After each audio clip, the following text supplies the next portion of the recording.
Hello learners, I am Narsingh Kumar Soni, Assistant Professor in Department of Management, Pandit Sundar Lal Sharma Open University, Chhattisgarh, Bilaspur. In today's videos, we discuss about leadership theory, that is great man theory, trait theory, contingency theory, transformational leadership theory. जैसा कि हम जानते हैं leadership लोगों को प्रभावित करने की कला होती है, उन्हें गाइड करने की और लीड करने की। यह एक इंडिविजुअल एबिलिटी होती है जो लोगों को गाइड करती है, इन्फ्लुएंस करती है और ऑर्गेनाइजेशन के लक्ष्य की प्राप्ति के लिए उन्हें अपने साथ काम कराती है और लक्ष्य की प्राप्ति करवाती है। तो हम ये जानते हैं कि जो लीडर होते हैं एक संस्था में पाए जाते हैं या संस्था के भीतर बिना पोजीशन के भी वहाँ पाए जाते हैं, लेकिन एक संस्था के लक्ष्यों की प्राप्ति के लिए यह जरूरी है कि हम लीडरशिप के क्वालिटी को जाने, उनके प्रकार को जाने और किस प्रकार के लीडर से हम काम करा सकते हैं।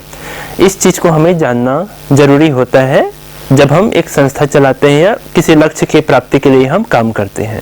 तो उसी परिप्रेक्ष्य में हम यह देखते हैं कि विभिन्न प्रकार के नेतृत्व की शैलियां हमने देखा है। अब उसी के ऊपर हम यह देखते हैं कि विभिन्न प्रकार के थ्योरीज बने हैं जिसमें बताया गया है कि लीडरशिप कितने प्रकार की होती है और कौन कौन से थ्योरीज जो है लीडरशिप को डिफाइन करती है।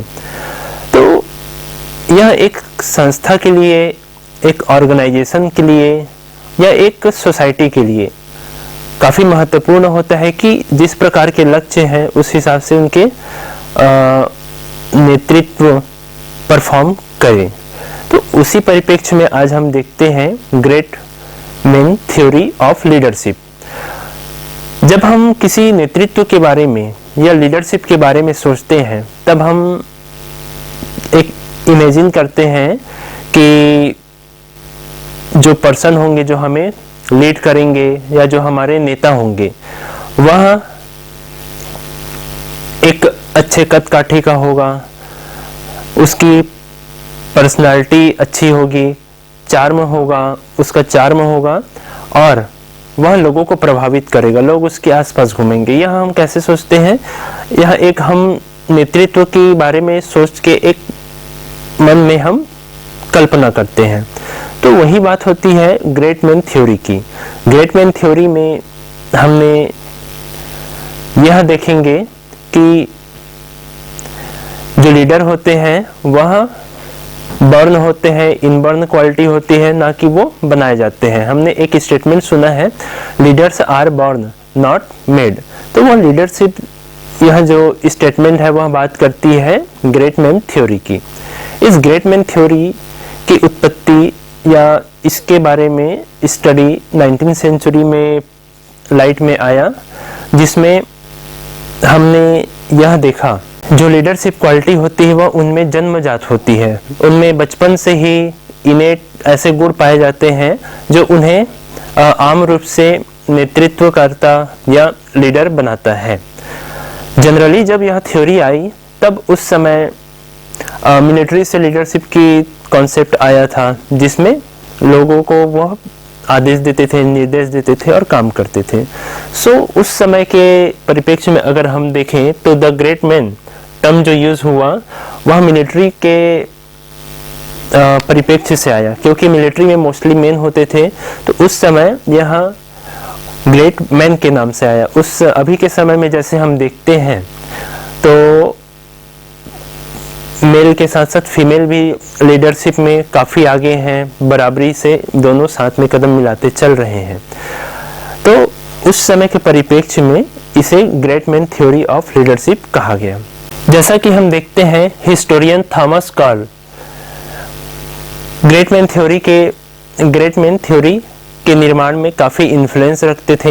उन्होंने एक स्टेटमेंट दिया, no great man lives in vain, the history of the world is but the biography of great man.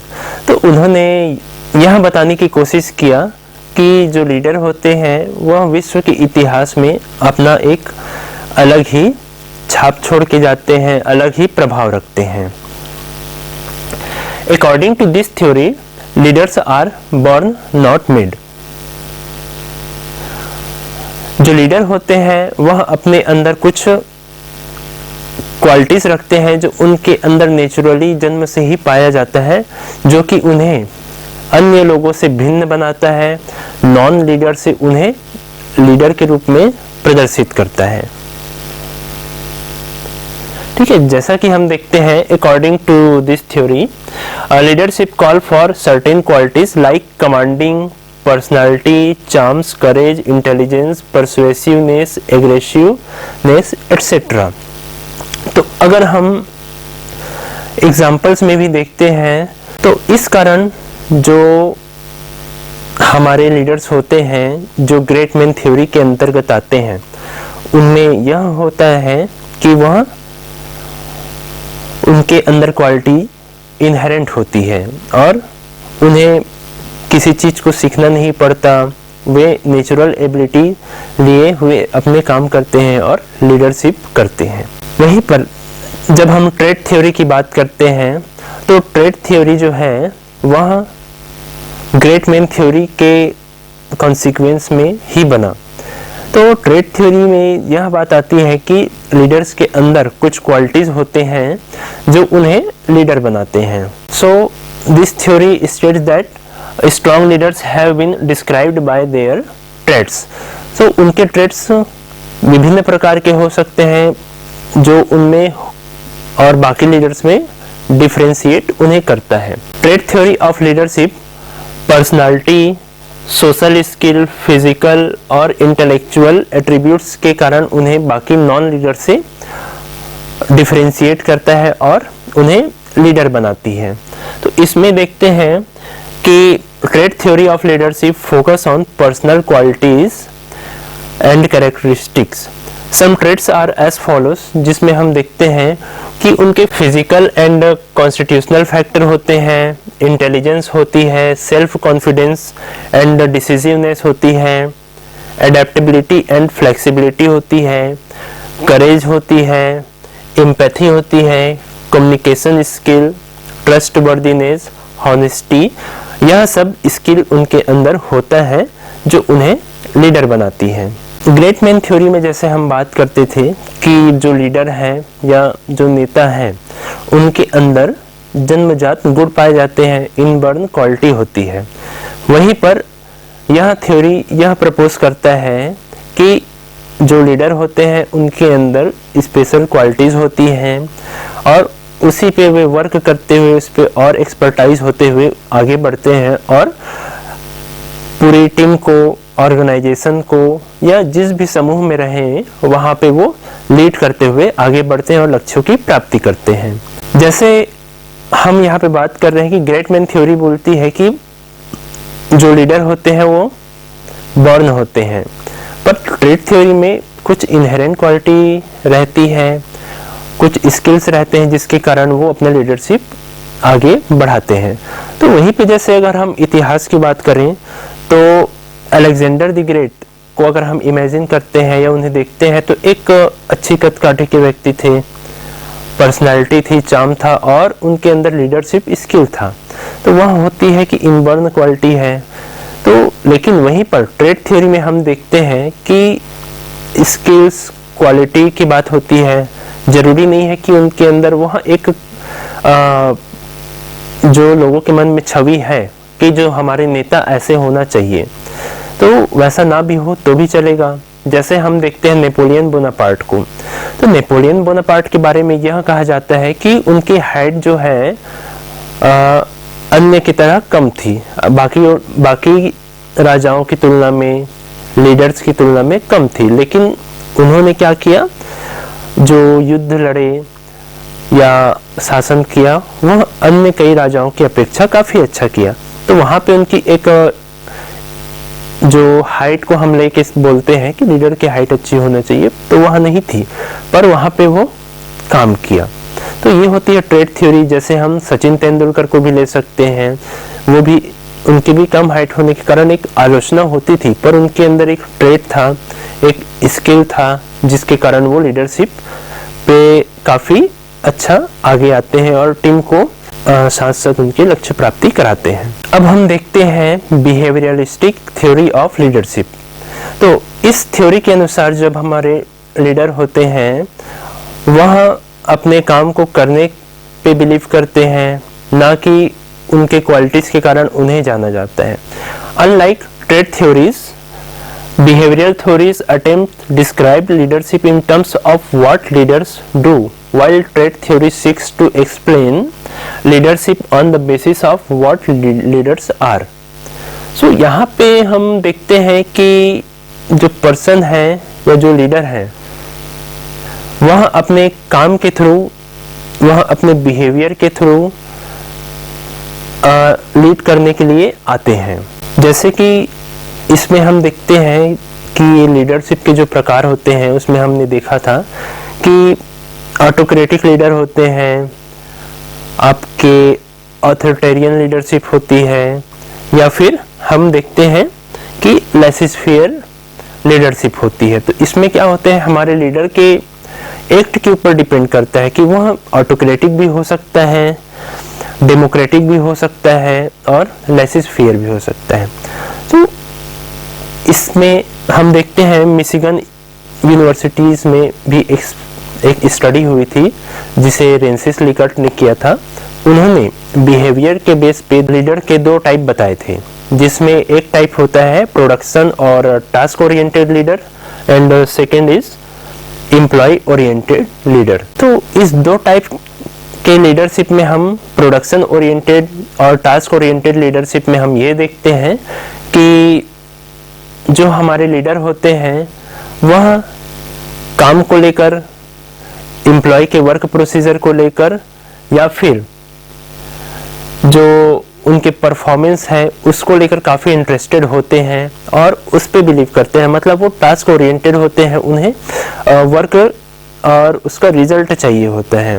वहीं दूसरी तरफ हम देखते हैं employee centred behaviour of leadership में, तो उसमें जो हमारे लीडर होते हैं वह अपने एम्प्लॉय के साथ एक लॉन्ग लास्टिंग रिलेशनशिप इस्टेब्लिश करने की कोशिश करते हैं, ग्रुप कोहेसिवनेस इस्टेब्लिश करने की कोशिश करते हैं, अच्छा टीम वर्क बिल्ड करते हैं जिससे कि ऑर्गेनाइजेशन जो है अच्छे से काम करे।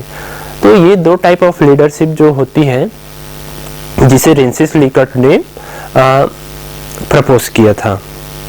और बिहेवियरिस्टिक थ्योरी में जब हम बात करते हैं तो लीडर जो होते हैं वो अपने एक्ट के बेस पर, अपने काम के बेस पर लीड करते हैं। अब हम देखते हैं कंटिंजेंसी थ्योरी। और कंटिंजेंसी थ्योरी जो है वह किसी एक फिक्स्ड स्टाइल ऑफ लीडरशिप की बात नहीं करती है। जैसा कि हम लीडरशिप के बारे में जानते हैं, डेमोक्रेटिक भी होते हैं, ऑटोक्रेटिक भी होते हैं, लेसिस फेयर होते हैं, पैटर्नलिस्टिक होते हैं, ब्यूरोक्रेटिक होते हैं। तो ये सब एक फिक्स्ड पैटर्न होता है किसी भी लीडर का। लेकिन क्या सिचुएशन हर समय एक समान हो सकती है, या जो हमारा वर्क का डिमांड है, जो टास्क का डिमांड है वह अलग भी हो सकता है समय के हिसाब से, या फिर हम विशेष परिस्थिति में हमें अप्रोच भी चेंज करना पड़ सकता है लीडरशिप का। तो उसमें हमेशा एक फिक्स स्टाइल ऑफ लीडरशिप हम रखेंगे तो हमारे फेल होने की संभावना रहेगी इसमें। इसलिए कंटिंजेंसी थ्योरी लाइट में आया कि लीडरशिप के लिए कोई बेस्ट स्टाइल नहीं होना चाहिए। यह सिचुएशन के हिसाब से, परिस्थिति के हिसाब से, समय के हिसाब से एक पर्टिकुलर स्टाइल ऑफ लीडरशिप को अपनाना चाहिए। कंटिंजेंसी थ्योरी ऑफ लीडरशिप के लिए जैसा कि हम देखते हैं, फिडलर ने लिस्ट प्रीफर्ड कोवर्कर स्केल बनाया, जिसपे हम यह देख सकते हैं कि कोई लीडरशिप किस तरीके से काम कर सकती है। तो इसमें भी हमें 2 पॉइंट पे उन्होंने इस स्किल को बनाया। पहले में कि ऐसे लीडर जो एक फिक्स्ड सेट ऑफ एम्प्लॉय रखते हुए, कर्मचारी रखते हुए काम को पूरा कराते हैं और आउटपुट पर वो बिलीव करते हैं, तो उन्हें हम क्या बोलते हैं, लो एलपीसी लीडर, मतलब वो टास्क ओरिएंटेड लीडर होते हैं, उन्हें बस काम कराना होता है।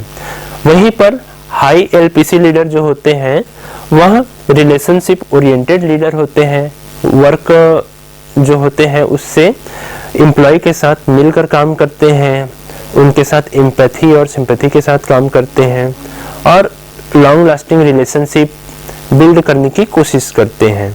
तो इस तरीके से फिडलर ने 2 स्केल बनाया था जिसमें उन्होंने रिलेशनशिप ओरिएंटेड लीडर और टास्क ओरिएंटेड लीडर के बारे में बात किया था। सो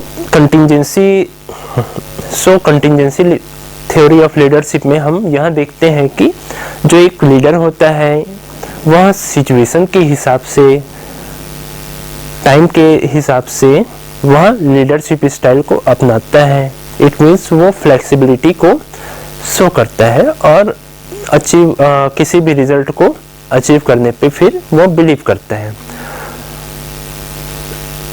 अब हम बात करते हैं ट्रांसफॉर्मेशनल लीडरशिप। ट्रांसफॉर्मेशनल लीडरशिप में जब हम देखते हैं तो इस प्रकार के लीडर वहाँ लोगों को इंस्पायर करते हैं, उन्हें ट्रांसफॉर्म करते हैं और उन्हें एक एक्स्ट्रा ऑर्डिनरी रिजल्ट के लिए उन्हें प्रेरित करते हैं और उन्हें उनसे संस्था के लक्ष्यों को या एक विशेष लक्ष्य की प्राप्ति के लिए उन्हें लीड करते हैं, मोटिवेट करते हैं और डायरेक्ट करते हैं।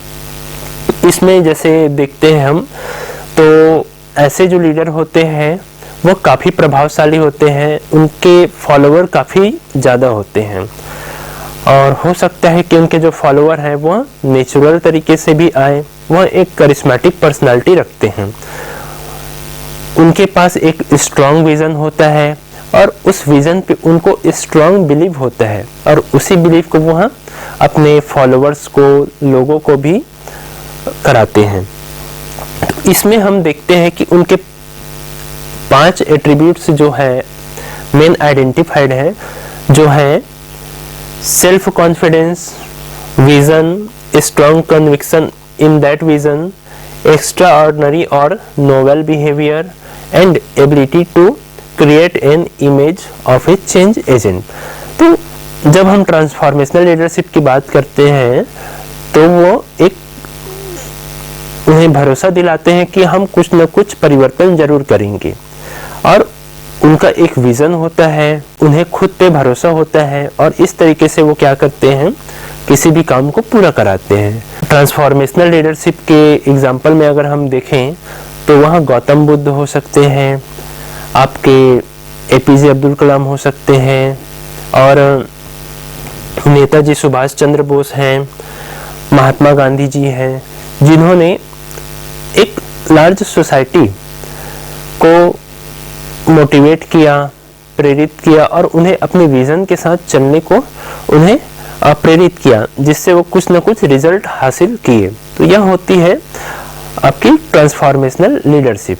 डियर लर्नर्स, आज के वीडियो में हमने लीडरशिप के डिफरेंट थ्योरीज को हमने स्टडी किया, जिसमें मुख्य रूप से हमने great man theory, trade theory, contingency theory और ट्रांसफॉर्मेशनल लीडरशिप थ्योरी को हमने स्टडी किया। धन्यवाद।